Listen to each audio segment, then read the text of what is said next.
Perhaps you've seen it. Maybe in a dream.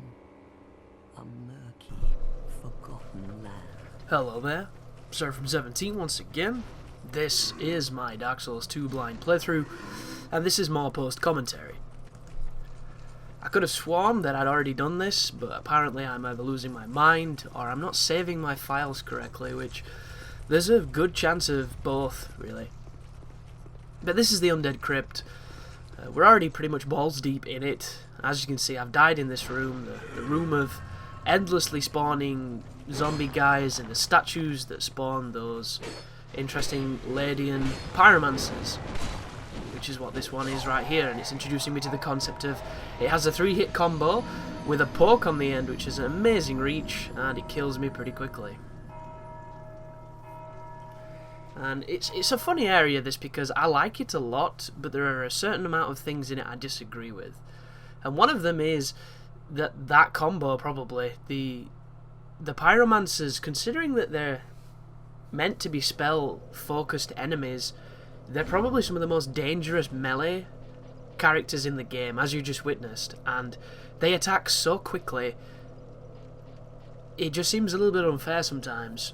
And there's a lot of enemies like this that have these multiple hit combos that are very quick, and I think it's one of the things that stands out the most in Dark Souls 2 for me personally, when you compare it to Dark Souls 1. In Dark Souls 1 you were often given a warning before things hit you. There was often quite a long wind up. There was a lot of signs that enabled you to react, and some of the combos in this game, some of the main attacks, they happen so quickly that you just don't really get that same amount of time to respond. And it's one of those things where experience will definitely help you in the long run, but like, do you see the range on that? It dashed towards me doing a strike, and it took a lot of damage, and because they're ghosts, they can move through the geometry, and in this particular area these rocks get in your way, so it's a very dangerous place. And then on top of that, they can spam magic, because the sword that they're using can also cast. And some of the magics that they can do are incredibly powerful, so it seems like it's this enemy that has the potential to be so strong and so frequent. Because if you didn't realise, the statues themselves will continue to spawn them endlessly until you break the statues. And I suppose the counter to them, or counter to the problems that they present, is that you can break the statues without ever spawning them. But I don't think that gets away from the problem. I think that just, I think it just smothers over it, trapping air, and I don't think that works. Because it shouldn't be a case of, oh, you don't have to fight them, that is why they can be so, bad, or so evil, or so deadly in the way that they are, because you don't have to fight them. It should be a case of you want to fight them, or, there's something valid through fighting them, or something you learn, or a new experience. And somebody said on a video the other day that I had a 40 ADP, and I don't think they were watching the video correctly, because this is after that video, and I have 29 ADP, so I'm going to say, I don't think I've ever taken adaptability up to 40. Like, not even in this playthrough, where I was literally leveling it as much as anything else. So I think they must have mistaken my dex. But there seems to be a lot of enemies that are like that, and until you come across those combos, the enemies themselves probably don't seem too dangerous. Like, I never ever had any issues with the mannequins in this blind playthrough. And then on my playthrough afterwards, I got introduced to them spamming the combo, and the combo, when you have two of them doing it, like, if one of them hits you and you flinch and they're both doing that combo, you are dead. You can be wearing Havel's armor and you're probably dead. Like, it's so different in so many ways, and it's one of those things where there's only so many circumstances where you can say to yourself that it is a new game and that there are things to be learnt that are not necessarily first nature to the player. And there comes a time after playing it for quite a lot that you do realise that certain elements of it are bullshit, and I mean, it's not a bad thing in some respects. Some of the bullshitty parts of Dark Souls and Demon Souls turned out to be some of the most memorable areas, the bits that people really were reminded of, or hated, or loved, or loathed, or And a good example would be the archers in Anor Londo, which a lot of people think the archers are cheap. And fundamentally, I think they are, but it's just because they have that massive pushback and they have fantastic aim. They are the two elements that I think make them less than what they are. But for every other respect, I think they're quite balanced. Like, their aim is great, but they can still miss as long as you're moving. You do have to move confidently, or you will get hit. And you only come across them in a single instance where they have that kind of power over you. So, not really much of a problem for a lot of people once they understand it, but there are people to this day that will say, you know, that's some of the most evil game design that they've ever done. Whereas Dark Souls 2 does things like this. This corridor looks amazing, but it's probably one of my least favourite areas in the game. And the bell that just rung then has summoned the Ladian Pyromancers, which are these female ghost robe creatures that have a magic shield. They have the blue flame, I think it's called, that sword it's using, and they will infinitely respawn every time you ring that bell. And at this moment I don't know that there is some little douchebag ringing the bell making them do this, but I do figure it out later on. But you might be wondering, why do I think that this is one of the worst areas of the game? Well, it's simple. They have like 7 dudes at the bottom of this corridor. They're all the armoured fellas from Drangleic Castle, and 2 of them are programmed to guard the fog gate, which literally means they will not move away from it unless you get kinda buggy AI. They will literally hug it unless they can attack their way away from it. And it's just stupid, man.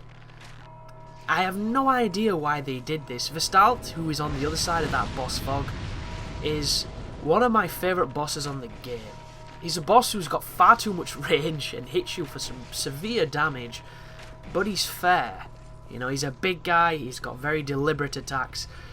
It's a fun fight, and it's a fight that I really enjoy. And I farmed King Vendrick to get the boss weapons, and to try and get his soul again, without realising that you can't do that. You have to literally do the new game cycles because it doesn't repopulate. So I ended up killing Vestalt like five or six times in a row, and you know, I learned to really respect the fight and enjoy him. I didn't even realise you could summon, is it Agdine, to come and help you out, which is pretty funny because that summon is very powerful. But the thing with it is, you've got to clear this corridor every time he kills you, and this is a boss that can one-shot you easily. This is a boss that can one-shot you when it doesn't even hit you. You know, with the AoE from the big overhead attacks and the sweeping attacks, which have wicked range. You know, he's a strong boss, and he buffs himself halfway through the fight, unless you stay very close to him. He'll unleash this crazy magic attack, which, if you've never seen it before, it can be quite difficult to know what to do, and it does massive damage. And you get killed, and then you have to kill this fucking corridor full of dudes again, and it literally becomes a case of the corridor is worse than the boss. And we've already had this before in Dark Souls, and nobody liked it. You know, it's not fun. There's the people who like to do the runbacks, and in the game's defense, you can do those runbacks to the boss fog. You can run past all these guys, you can hit that fog, and sometimes you'll get through. Other times you'll get killed. And it's all because of the 2 dudes that stay at the back and do not move from the fog door. If they do an attack early to try and hit you, you can probably get through because they're in the recovery of it. If they don't, or they track so hard that they look at you as you're going through the fog, you're dead. And it means that you have to clear them out a lot, and they chain pull like this, whereas fighting one of them at a time is very simple. Fighting 2 of them at the same time is not. And a lot of my issues with situations like this in this game, when it comes to mobs, when it comes to, you know, ganks, multiple bosses, multiple enemies, would have been friendly fire. Like, I think this game would benefit so much from friendly fire in almost every conceivable way. You know, Mirror Knight is a great example. You just watch me suffer for 4 or 5 videos getting beaten up by a boss, which everybody kind of knows when you're not in the company of champions and you've got a decent weapon. He's very simple. You know, it's a boss that can be beat. The summon that comes out, how good would it be if the Mirror Knight could cleave that summon? Like, the summon even dodges the Mirror Knight's attacks as if it was somehow threatening to him at some point in development. I think that'd just make that fight so much better, because you could use the Mirror Knight to kill him and then focus on the Knight, and it would be such a more interesting dynamic, and you can't. The Throne Defenders and the Throne Watchers, just imagine the irony of those two dudes killing each other, getting them to kill each other. Maybe it would force their AI to fight smarter instead of spamming attacks on top of each other and giving you no opportunity to attack.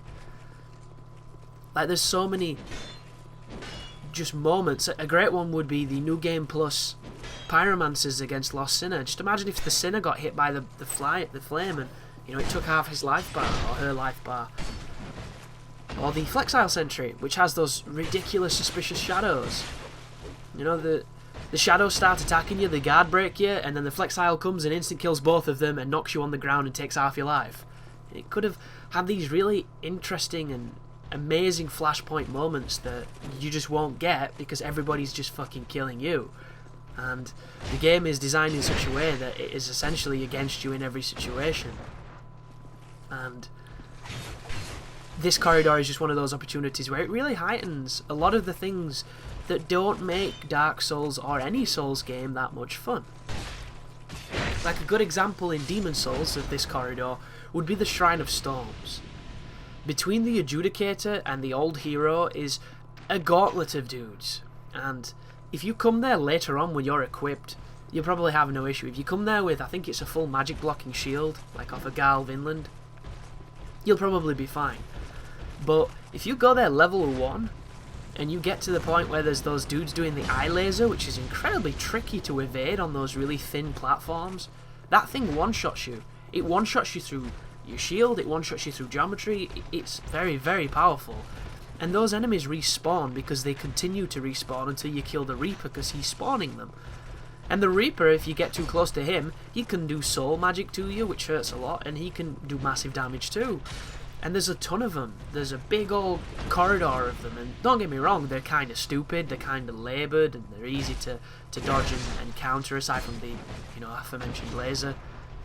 But it's still a really tricky area, and it's one of those places where when you die, you groan, because you know you've got to run for so fucking long to get back to it.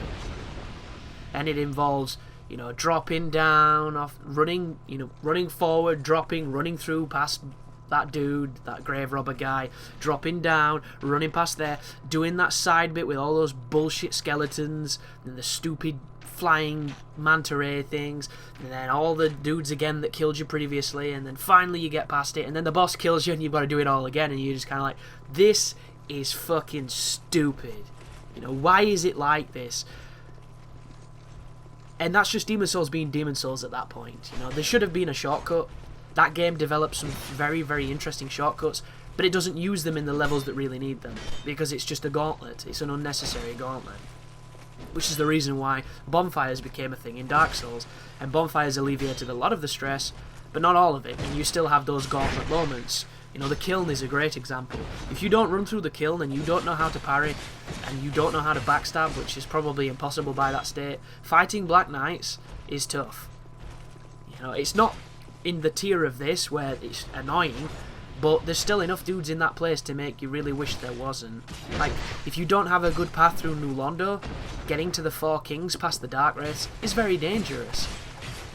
Like, I'm trying to think of a gauntlet in Dark Souls that is as heavily steeped as this one, and I can't really do it at this moment in time. Like, a good one might be, not necessarily for enemies, but just for distance and things you have to avoid. The Duke's Archives to Seath, you know, all the way through the Crystal Caves and past the Golems and things. That's quite a lot of things to dodge, but it's still not quite the tediousness that this is. And I just don't understand who thinks difficulty is, instead of having two strong guys in front of this door and a really intimidating corridor, we'll have 7 standard dudes who take forever to kill. To me, it's bad. It's bad design. It's lazy. It's uninspiring. And they could have had one enemy there. Just imagine if it had been, I don't know, the fucking horse, you know, from the Executioner's Chariot, and just had the horse run at you. How cool would that have been? You know, give it an extra head. Give it wings. I don't even care. Just make it interesting and make me want to do it. Don't make me hate your game for something that really shouldn't be designed the way it is. But that's me just sharing a grievance of this particular corridor. And this is Vestalt, and this is his guard breaking ability. And he is a really fun boss, but unfortunately, at this point, my shield is good, but it isn't quite up to the job of completely blocking him perfectly.